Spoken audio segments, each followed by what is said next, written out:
Hello. Oh, mic's on. Hi, welcome to probably the best panel you'll ever see at PAX, ever. So creating exciting, impactful, and meaningful worlds is the most quintessential way in any video game that will allow for player immersion.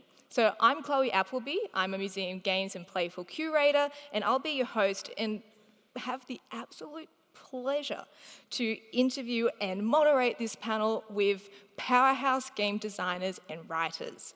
So we're going to delve into how they make these memorable worlds. We're going to introduce everybody. So please welcome Joshua Sawyer, studio design director at Obsidian Entertainment. He's coming, there he is. Starting in the industry in 1999, working at the Black Isle, yeah.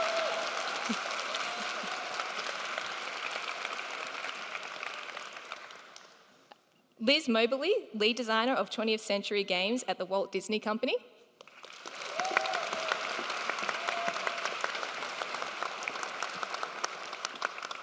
And finally, Sam Winkler, narrative director at Borderlands 4, Gearbox Entertainment.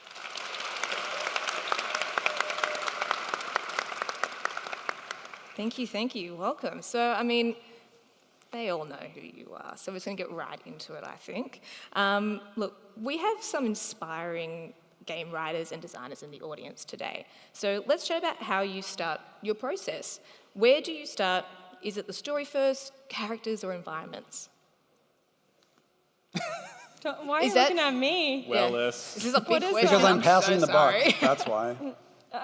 Sam? All right. Well, I mean, the answer is all of the above. Like, if you're going to start writing a movie, like, that's where it starts. It starts with the script every time. Well, not every time. We're in the world of superhero movies. But, like, video games are started by every discipline at once. And you're talking about what your verbs are, what your player experience is, the journey that you want to take them on, all together. You're designing it in pre-production, and so you don't just start with a story. You start with what you want the full thing to be, and you take a small group, hopefully a small group of people who are setting that blueprint for the broader team to make it afterwards. Yeah, I think that, at least for me, like, you know, when you look at the back of a box on a game, like the description, if people are buying boxed products anymore when they buy games, but it'll be like, this is a first-person action-adventure shooter set in the fantasy world of so-and-so and so-and-so. And so there's a combination of that gameplay genre and then that literary genre, right? Or, you know, fantasy, Western, sci-fi, versus like the type of game it is. And oftentimes that will inform where I start with world building, because what the player cares about in terms of the world is going to change based off both of those factors. And really, at the end of the day, you're trying to make a game that a player will play. So, you know, if not for them, then for who? And so that's where we will often start. And sometimes that means, okay, like, players here care a lot about the characters in specific. They're going to be very hyper-focused with the type of people they're going to bond with. Others are like, no, I want a sense of the space in the world. Others are like, gameplay is where it starts and ends for me. All the rest is window dressing. And sometimes it's all of them all at the same time, like what Sam is saying. I think for me, I kind of follow the Carl Sagan, if you want to make an apple pie from scratch, you have to make the universe. So whatever the setting is, I think about the sort of high-level idea of it. Obviously, there are genre conventions, if it's fantasy, post-apocalyptic, or whatever. And then usually start thinking and talking with other people about what the sort of main theme or idea that makes this distinctive. In the case of Pillars of Eternity, which is a fantasy setting, Adam Brennecke, who was the producer on the project, he had the idea of reincarnation being a constant in the world that everyone knew about, and it affected everything. And so, like, you know, that's that then became sort of the key idea behind all the metaphysics of the world. So we knew that it was going to have a lot of, like, you know, more or less common fantasy conventions, but then trying to view everything through the lens of souls and reincarnation and a cycle that really dominated the way everyone lived in the world. And then after that, it's like, now I'm thinking about specific stories and crises and characters. But yeah, I usually start from the very high level stuff and then work down to the specifics.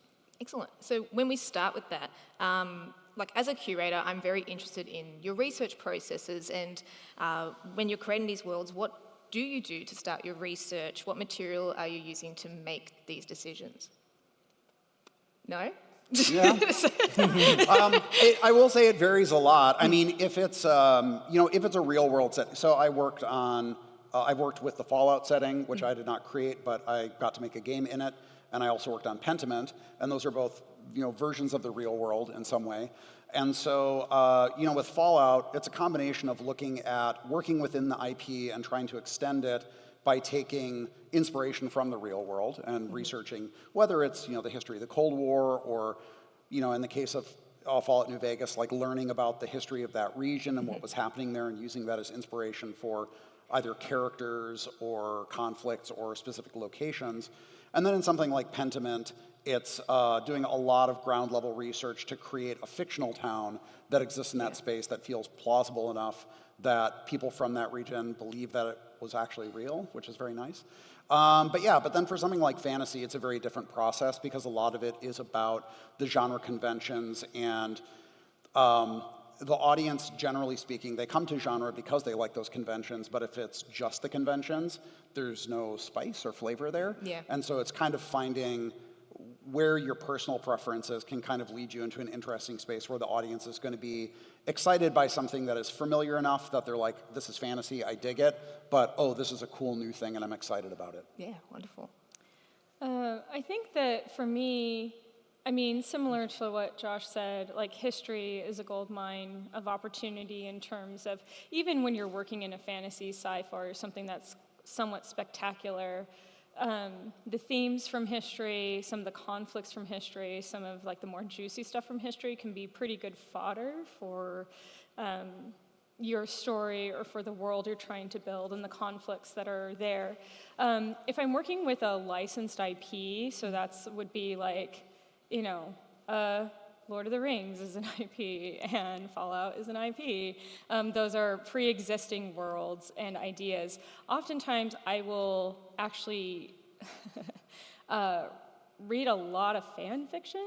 Oh, okay. And there's a reason for it. It's I'm very careful. I never take any of the ideas or storylines I see from fan fiction. I'm very careful about that, because you want to respect those authors and their work. But what I care about is seeing, like, okay, if an IP has been around for 30, 40 years sometimes, what the fans liked at that moment might be different than what the fans actually are interested in now. Yeah.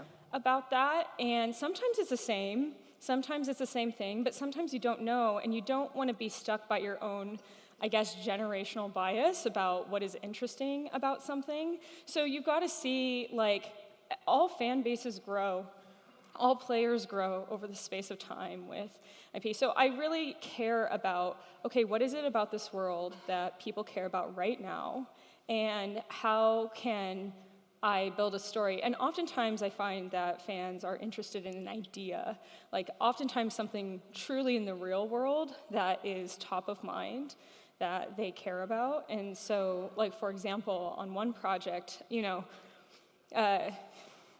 there was a situation where, I don't know if you noticed, but there's a lot of violence in the US. And so I was thinking a lot about, like, I'm like, how does someone get there, right? Like, how does someone get to a point? We all are born the same way, and then how does someone get from here to here with that as a solution for their problems? And, so I started researching what was that thing, and that like problem came out of researching that IP and realizing that the fans were grappling with that question. And so then I was able to build up a story in a world that supported that within the IP. It's a really long answer, but I think that there's more than one entry point for the research. Yes. And I'm saying, for me, it's like I'm going to go where what people care about in order to kind of like get to the result for the story that they need. Yeah. I mean, to that point, yeah, research has to be very broad. outside of even just the thoughts about creating the world, I always also try to think about the vectors of delivery for that world building. And so I played just a lot of games as much as I can. We're at this amazing point where games is still a very young art form, and people are constantly coming up with new ways to tell stories and show them. And so that's what I'm trying to always, I don't want to be too rigid about like, yes, there's always recorded audio logs and a guy that stands in a bar and tells you all about the local troubles. No, like we are always finding new ways to tell that. So I play as many video games as I can. Yeah, a true gamer.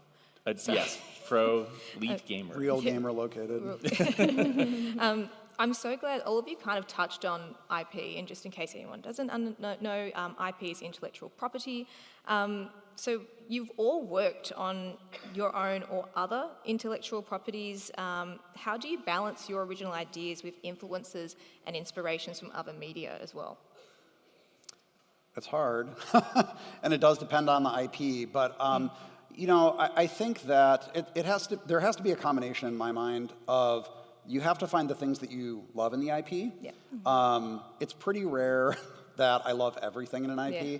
but if you're fighting against it, you're probably going to have some troubles. But finding something you love in the IP, and then also your own ideas that feel like they complement that, even if it's taking it in and sometimes it's good to take it in an unexpected direction. But a lot of times that requires sort of gaining a really in-depth knowledge. Like you really consume a lot of, I hate to use that term, but really like you almost inhale as much of the media from that IP as you can to understand where it's gone, and see, like whether it's fan fiction or like spin-off novellas or comic books, and you see how the audience responds to that. And one, that gives you a sense of the temperature of what the audience is interested in, although, as Lis said, that can change over time. But then that can, create ideas in your own head where you see a space that's not really being explored, that's maybe ripe for exploration. And so I feel usually it's a complement of, you got to be excited about it and find something that supports a new area to explore that's going to feel fresh for the audience. That's how I approach it. For anyway. sure, yeah. Sorry, I had this image of my mind of you as Kirby sucking in all these books as like when you said inhale, Evocative, which yeah. rocks. Sorry. Yeah. Yeah, I mean, I can't say that my approach is too dissimilar. Like if I'm coming to a studio and they have an IP and they're like, we want you to work on this thing, and I don't have, usually I have familiarity with it on some level, whether I'm a fan or whether I have people in my life who are fans.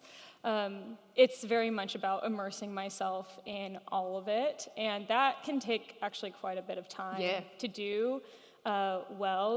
And now in the environment that we live in, it's never just a game. It's like television, movies, comics, like books, sometimes music, And so trying to understand the breadth of the thing. And then you get there and you say, what are the things that are eternal about this IP? That are like, these are the things that are the foundations of what this is. Yeah. And you do need to respect that, because when that does kind of go adrift, people do get upset, but also you are not taking the time to understand the foundation.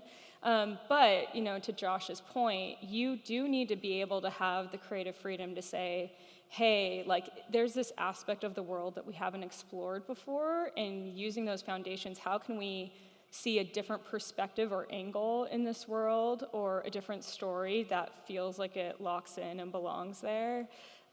That's actually one of the most fun parts of working with an IP, is feeling like, oh, you're going to work on a story that people are going to get excited about because it's going to be new, but it feels like it belongs. Yeah.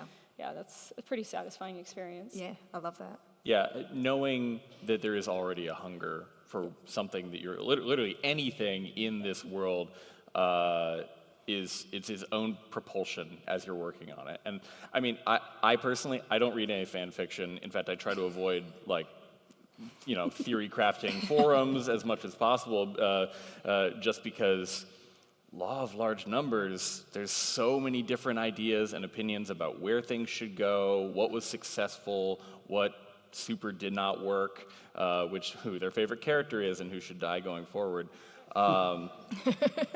Yeah.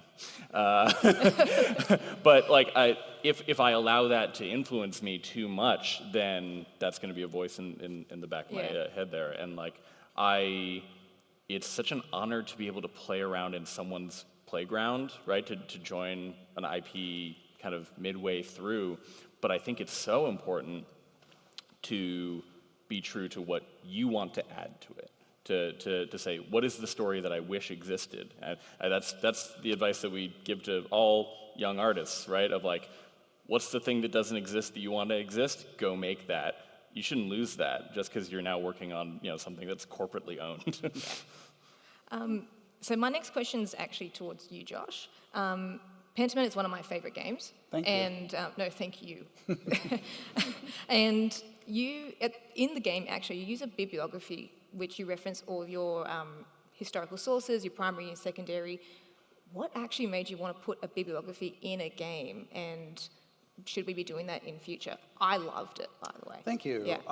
So the inspiration, one of the big inspirations for Pentiment was a historical fantasy role-playing game from 1992 called Darklands.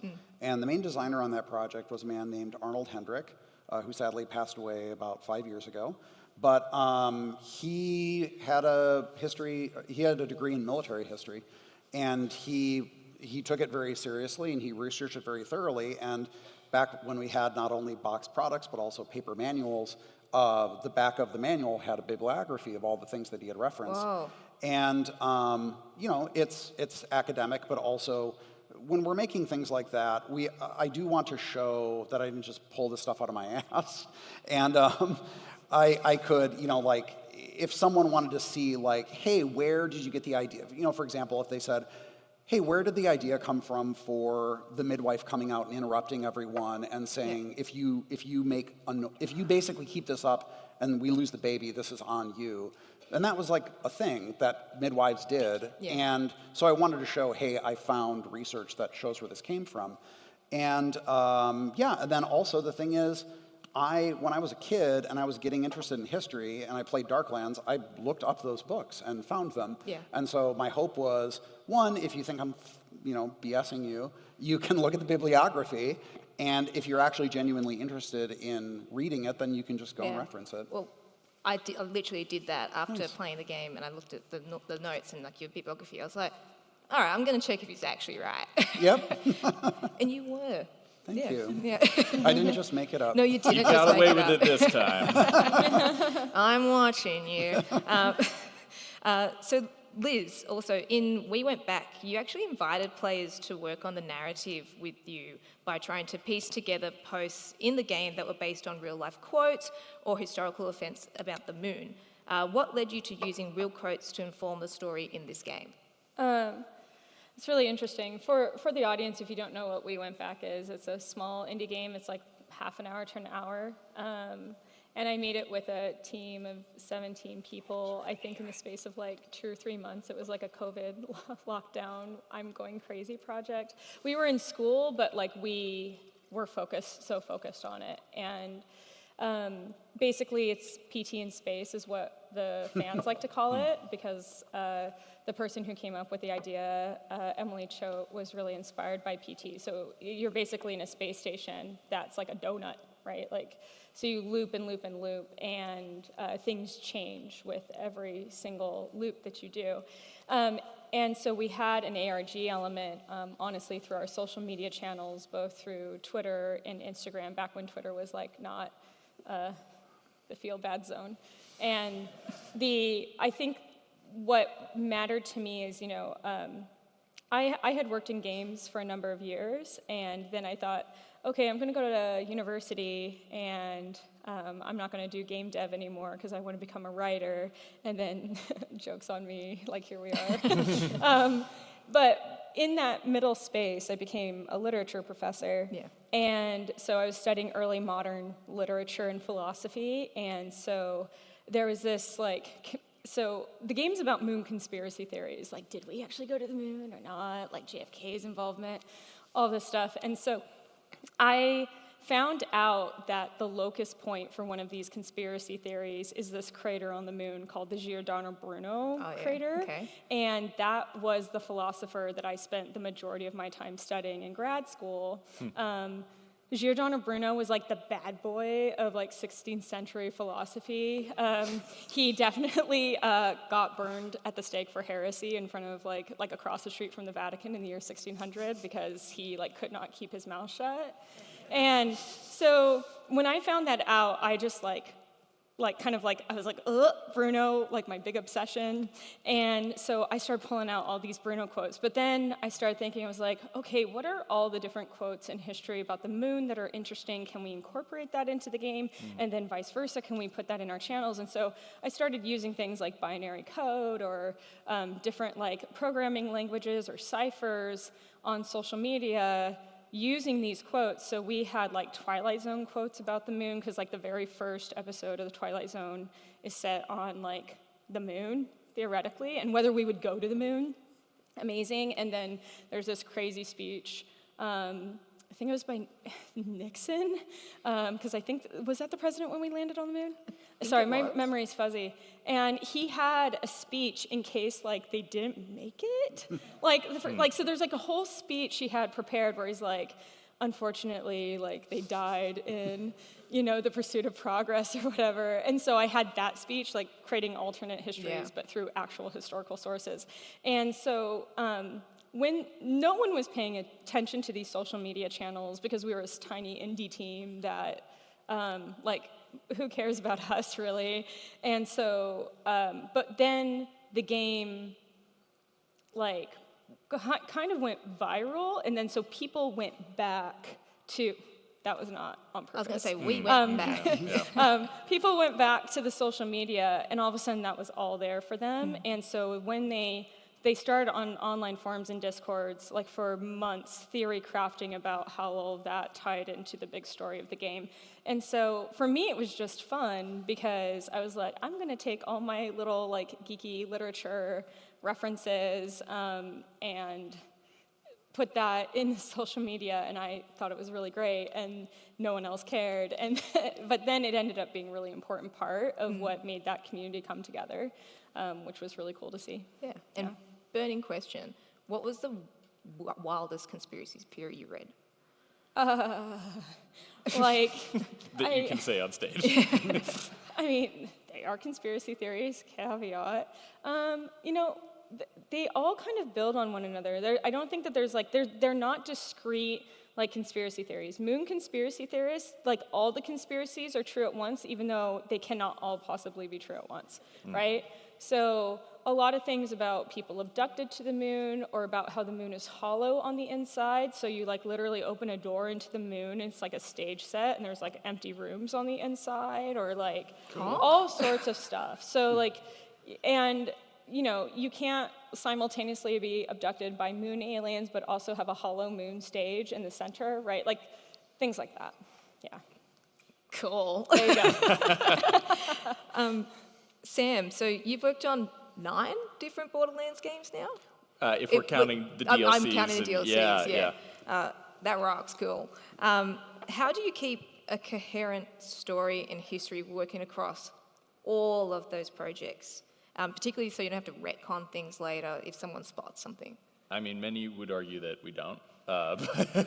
No, it's, we don't have a super rigid, like, Lucasfilm story group type of mentality. You don't have like a war room in the back going through we do. No, we have documentation, and we have a lore master, and it's been great to have. We have basically an internal wiki about our own stories, but also lore always has to supplement story, not the other way around. Like I don't want someone to have to have done homework to enjoy something that I work on. So the first question is always, what are we excited about? What is the story that we want to tell? And then how does it work with lore? And we have this enormous stable of characters, and the question is always, who are we bringing back, right? Because again, to go back to superhero movies, If you want someone to show up in an Avengers, you pay them a couple $1,000s, they show up for a few days of filming, and then that's over.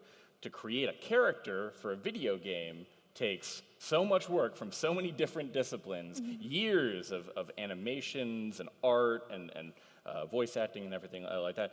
If you are going to bring someone back, you can't just have it be for a cameo or a small thing. You have to do it with a lot of intentionality. And so that is where we always have really serious conversations about, okay, what have we done before? Who haven't we seen from? Who is everyone aching to see?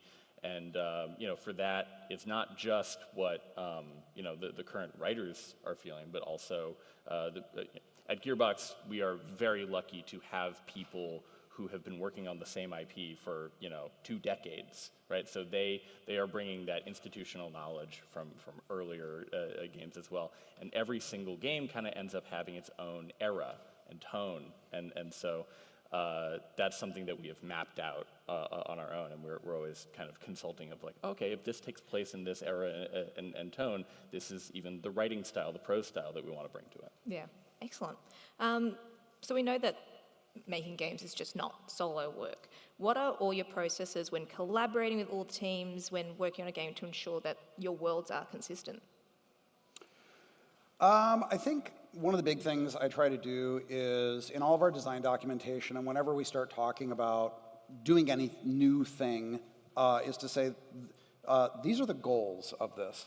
And those goals, there are 2 types of goals. There are sort of dev-facing goals, which are more process-based, like we don't want each character to take more than X amount of time to make, for example. That's a dev goal.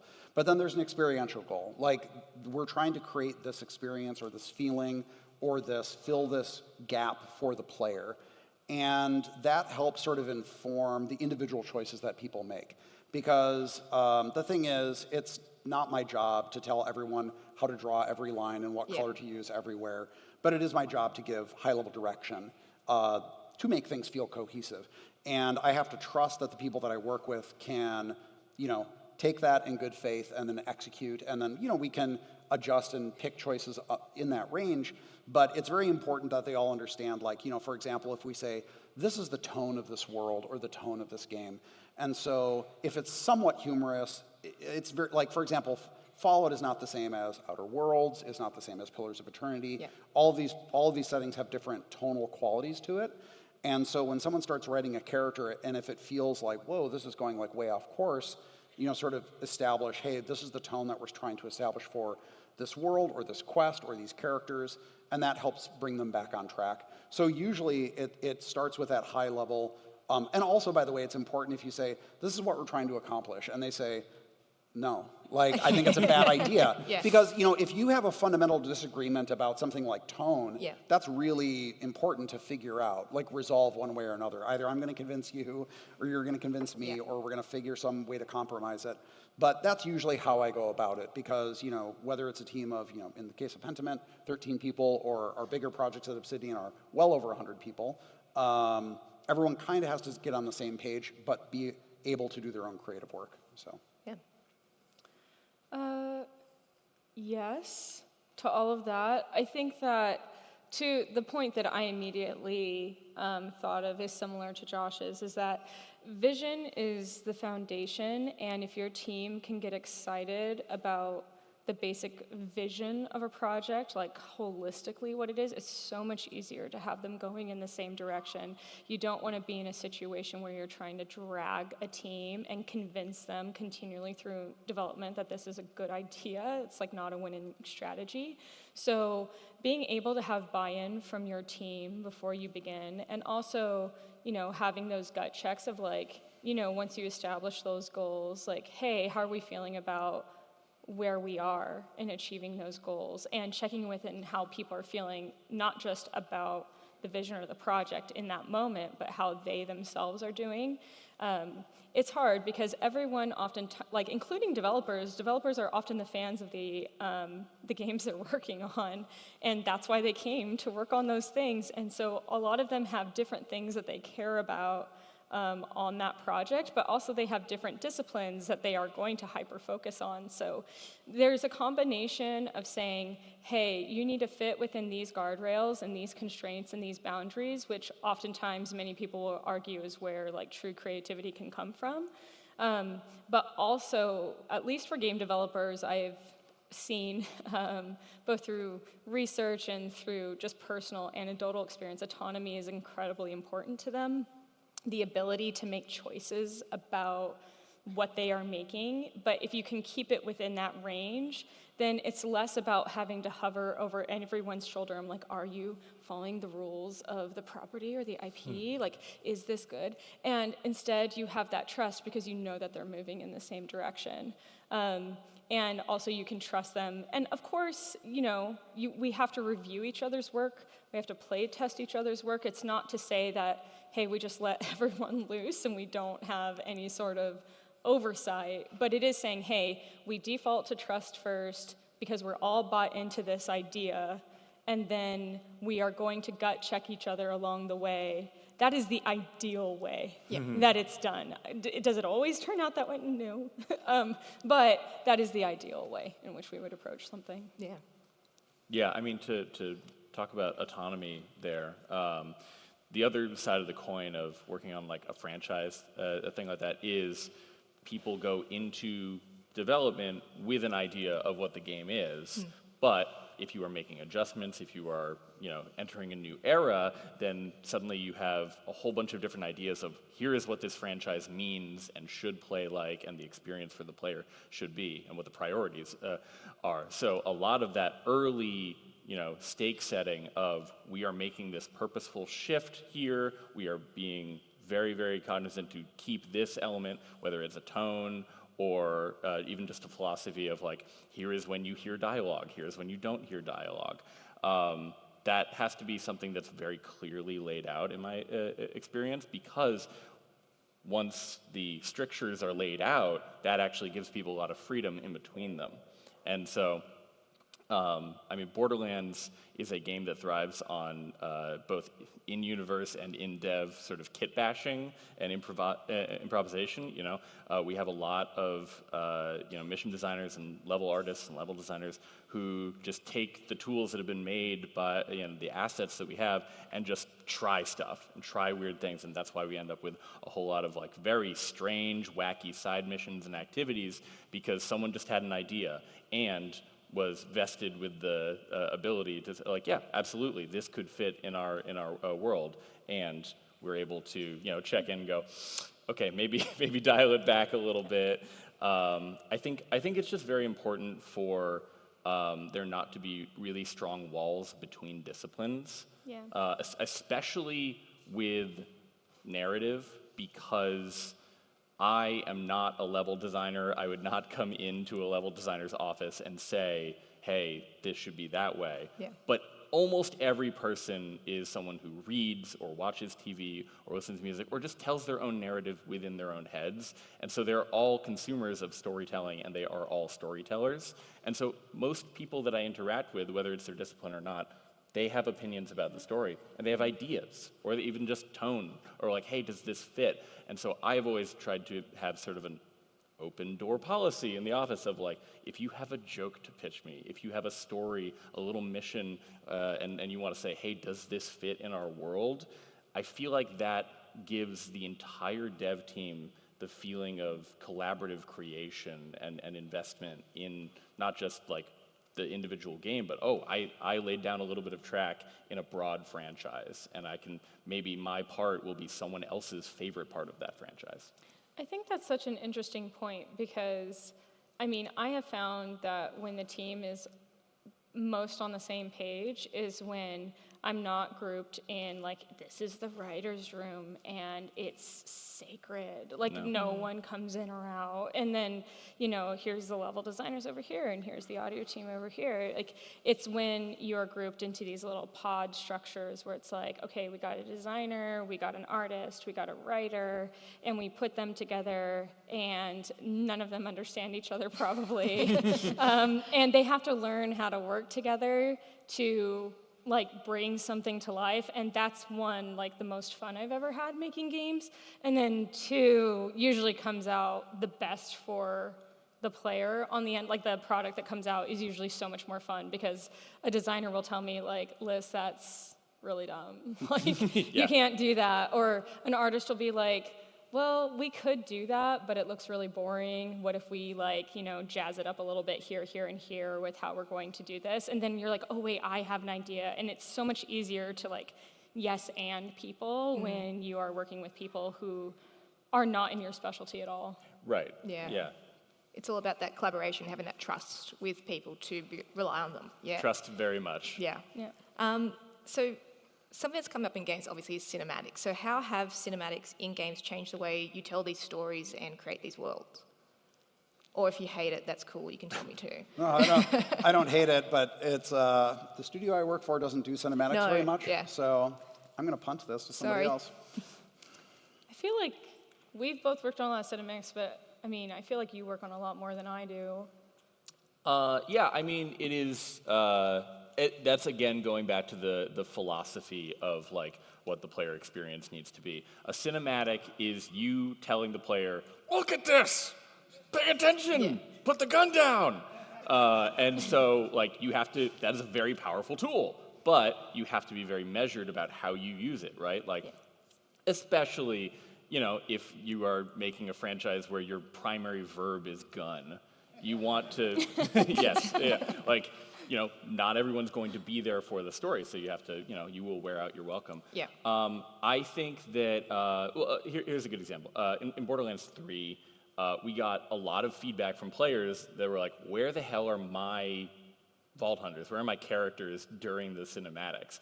And that just what, like, having players represented in the cinematics wasn't a tech goal that we had made, and so we had to write around it, and it rubbed people the wrong way. And so when we started on Borderlands 4, we said, all right, this is worth the effort because that is the kind of thing you have to lay the track for years and years in advance. It's not that, like, the technology doesn't exist or we had to reinvent it, but, like, the production processes need to figure it out.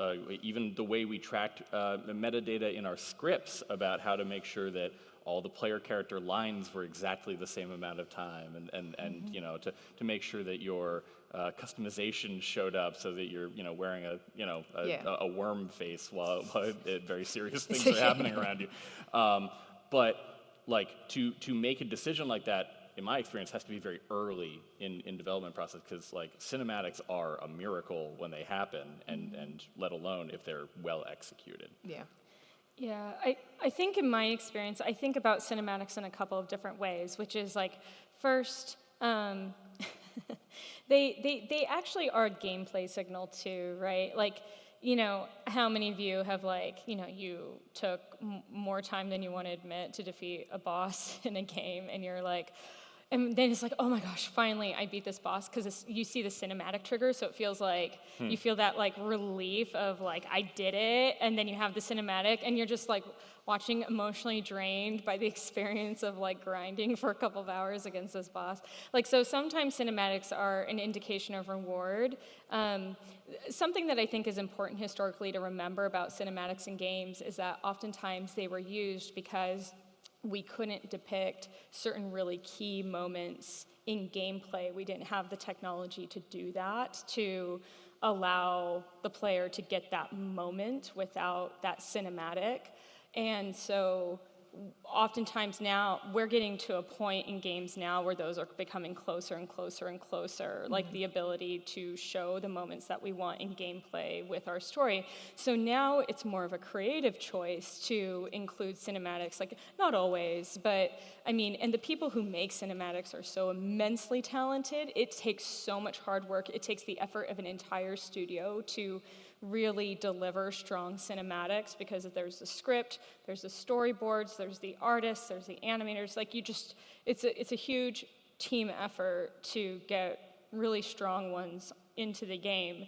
But now I think cinematics are really important because they're there to emphasize what matters about the story to the team.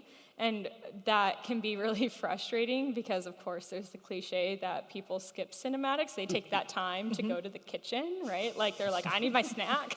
And so we're always thinking, like, whenever I'm constructing a cinematic or writing one, I'll be like, what is worth my player's time to put down the controller, no longer be in control, and this moment is something that will stay with them, that they'll want to stay in the seat for, and I have to really think about the value of that time and not wasting their time with that cinematic. So that's usually what's running through my head, is when those are being made.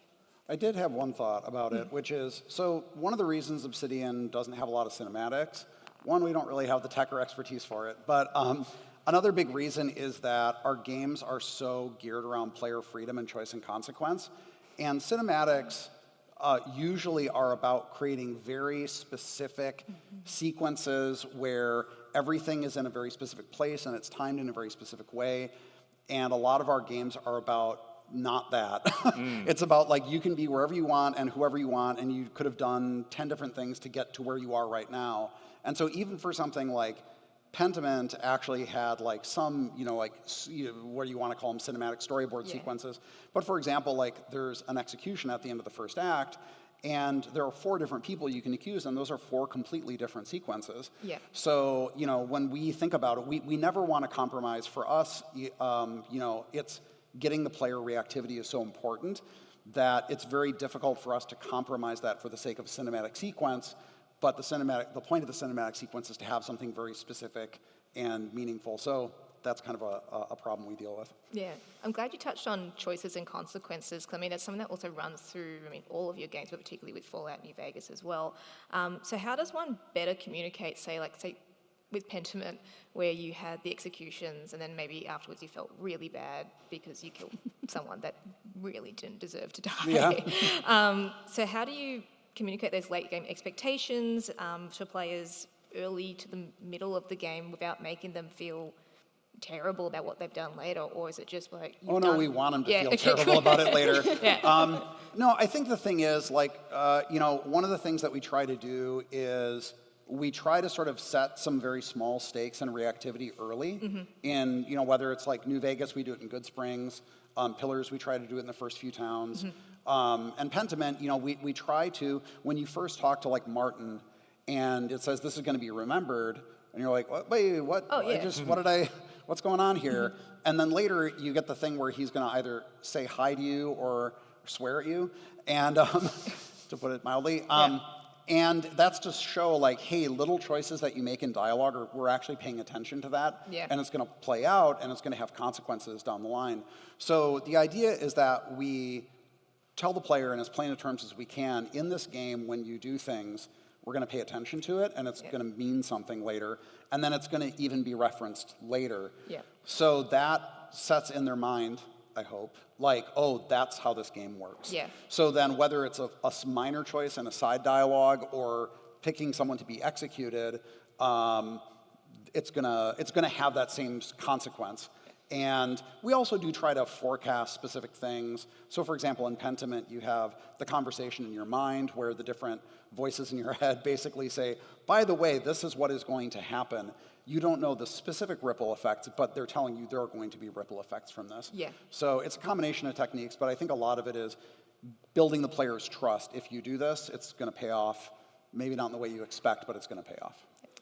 I think with choices, I think of it in a couple of different ways, which is, first, my hot take on the choice thing is that when it's concerning a character, it's oftentimes more powerful, a character that you care about.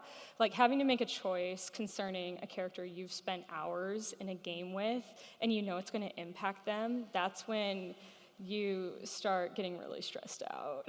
And I think that is really important. When it comes to like choices that impact the world of the game, I find that players are usually looking to see if the game is honoring their choices. Like they want to know that you, the developer, are respecting the choice that they made, that you set up for them. So there's a few different things you have to consider. One, did you set up the world of this choice so that the player understood the type of choice they were making? And then when they make the choice, do they immediately see that, yeah, we see that you made that choice? And then over the long tail of the game, do you get to see the consequences of those choices down the line? Yeah. There's this like really interesting study done by Fritz Breithout, who's a German philosopher, but he works a humanities lab in the University of Indiana, Bloomington, and I followed his work for a really long time, and he did this cool study concerning like interactive fiction, and he wanted to understand like how do players make choices and why do they like to make choices the way that they do? And the thing that I found so interesting is he would have like, here's the good choice, here's the bad choice, and then the players would choose which choice they wanted in this game they had made. And then he would ask them afterward, how much did you like the game?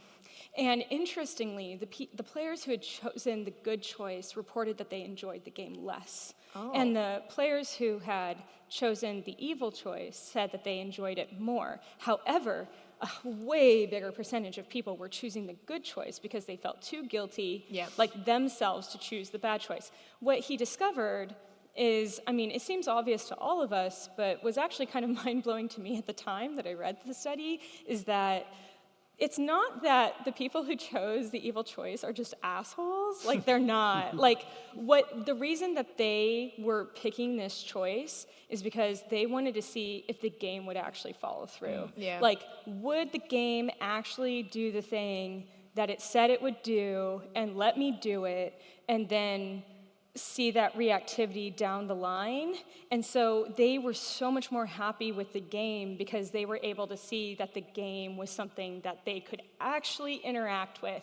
And that's the key. So, you know, that immediately put in my mind that on those good choices, I need to make that feel just as reactive and not make that, like, the good choice feel just like passive, right?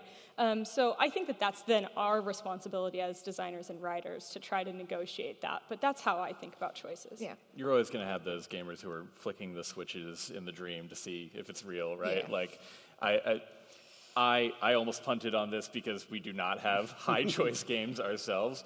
But there's external choices, like you were saying, that affect the game world. But then there's also internal choices of like, self-identification within the game, right? There's basically, I'll use Borderlands 4 as an example, there's basically two real choices that the player actually has that affects this. Who are you playing as, and what order you do stuff in.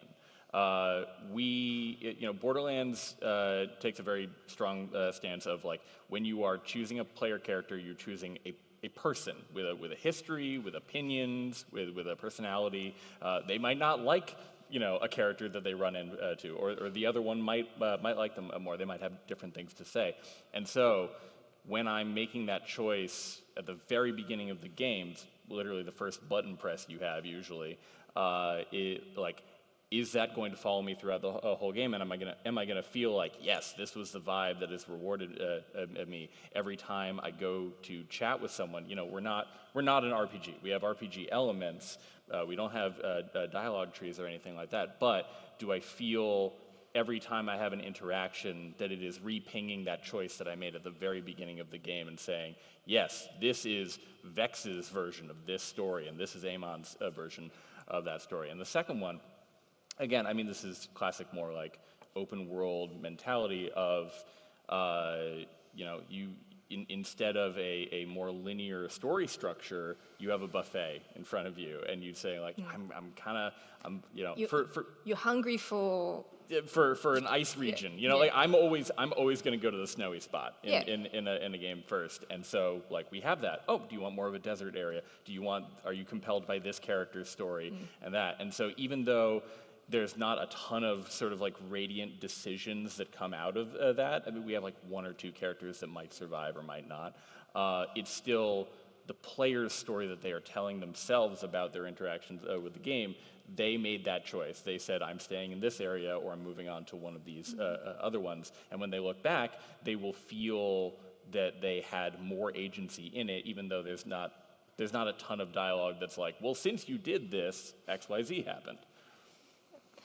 So Liz, when working on games, so you've worked on quite a broad spectrum of them. So like say Avowed and Curse to Golf.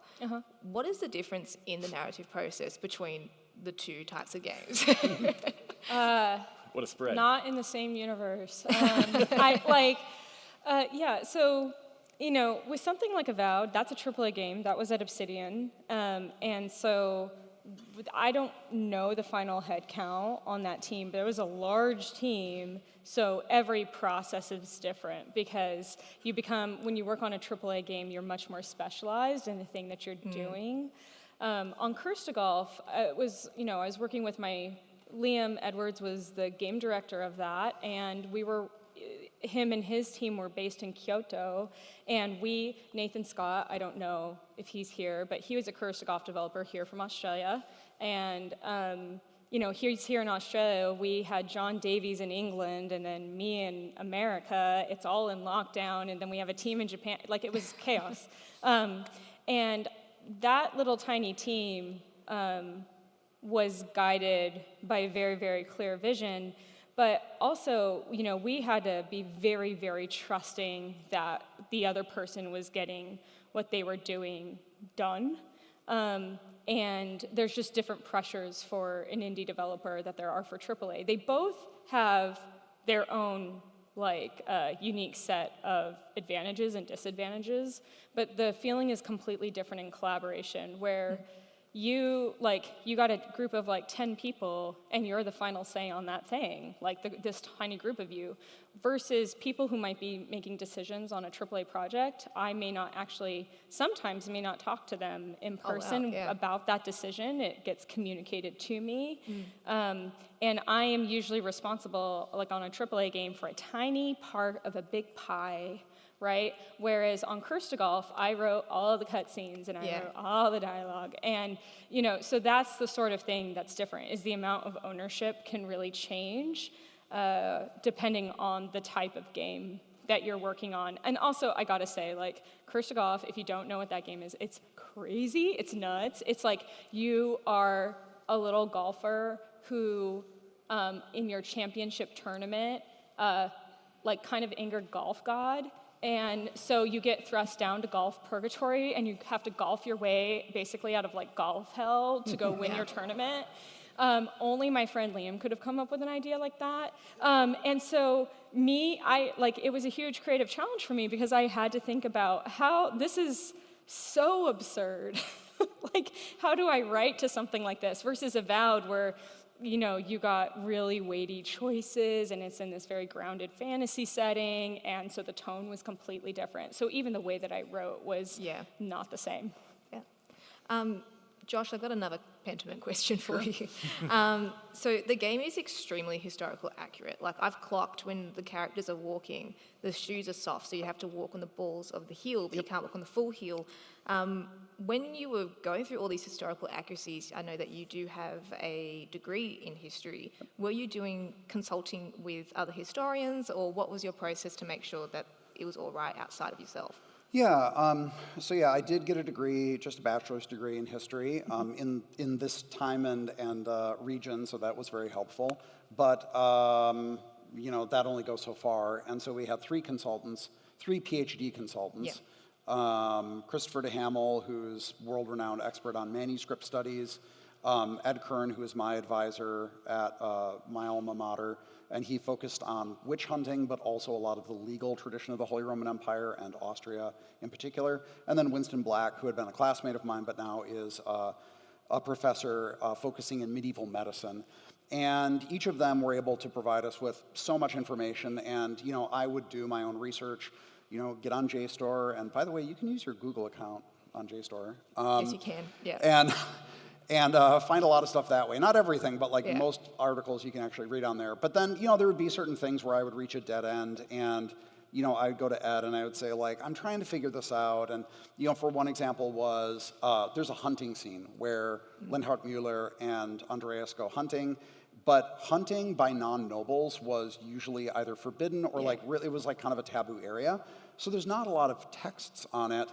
And I said, Ed, is there anything on this? And he said, here is a book in German from 1910, and it's also all in Fraktur, which is like old black letter. Yeah. And I was like, give me it. And so You're like, I'm just going to have a casual read. I read through it, and I got the information I needed about Yeah. just how people would dress and things like that. And it was less focused on the high hunt, like the sort of nobility and stuff like that, and more just on practical hunting stuff. Yeah. So there'd be things like that where they wouldn't necessarily give me all the answers, but they would give me the sources where I could find the answers.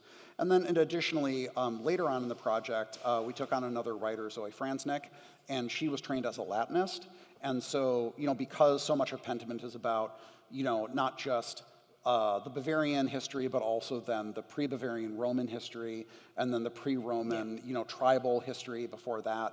And so she was able to help with a lot of the Roman things, and we both wrote original Latin for the game, but Zoe wrote like probably 80% of the original Latin for the game because she was actually trained to do that. Yeah. So, their expertise, there's no way I could have done all this stuff on my own. Yeah. And then, of course, Hannah Kennedy, our art director, is amazing, Yeah. and she did tons of research on both late medieval illuminated manuscripts as well as early modern woodcuts, compiled all these references and synthesized the new art style. So it was definitely a group effort. Yeah, excellent. Thank you so much for answering my question. I got excited at Jay's stall. Yeah.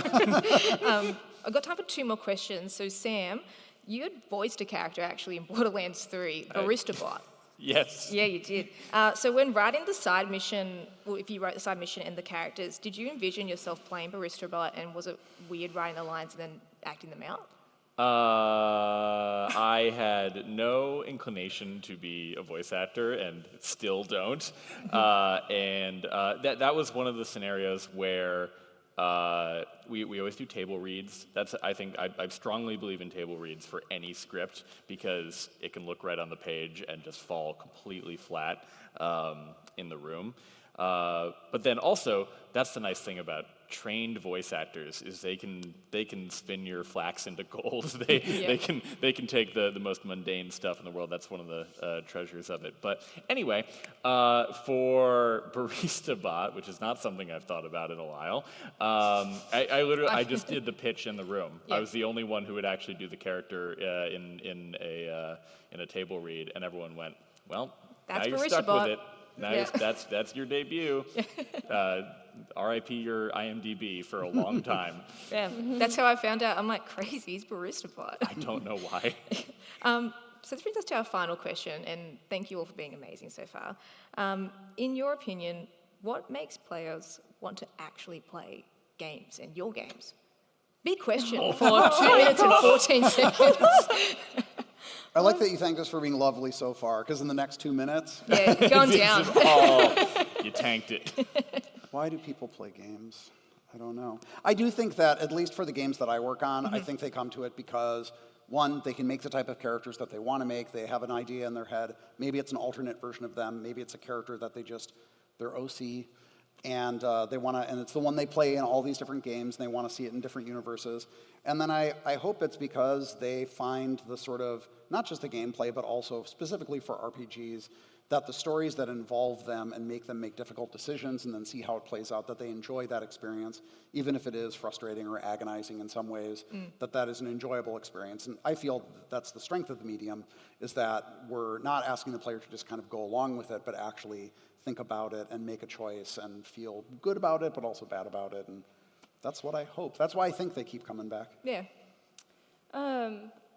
I'm going to be that person and say that I think that there's multiple reasons. Like, I've worked on so many different type of games that, you know, like, some people play games because that's the only way that they can stay connected to their friends or family across vast distances. Some people sit down to games because they feel like that's the only place where they can see themselves reflected in a game. Some people sit down because it's just a damn good time. And so there's a wide variety of reasons, but I think the thing that matters most is why they stay, more than why they sit down to the game. And that is a thing I think that actually as game writers and designers we're always chasing, like how can we get them to stay and still like appreciate it and create a good experience that they want to keep going. And that, I think my answer would probably change every day, depending on what we're making. For me, it comes down to trust. The games that I return to over and over again aren't verbs, they are places that I want to go back to, that I want to revisit. And so whether it is a vibes-based game like Minecraft, where I'm just like, I remember that space, or it is like a really, really well fleshed out world, like I would say Citizen Sleeper, one of the best written games in my opinion, or something in the middle like Skyrim. It is my trust that like this is a well rendered world, not technically rendered, but like creatively rendered. This is something that someone else believed in and made and wanted to share with me, and if it is well made, then I'll come back time and time again. Yeah. Unfortunately, we are out of time. I feel like we could keep talking for ages, but you'll get sick of me. Josh, Liz, Sam, thank you so much. We really appreciate your knowledge, and again, thank you so much for your time. Thank you, everyone. Thank you. Thank you. Cool. I think we can just leave. Excellent.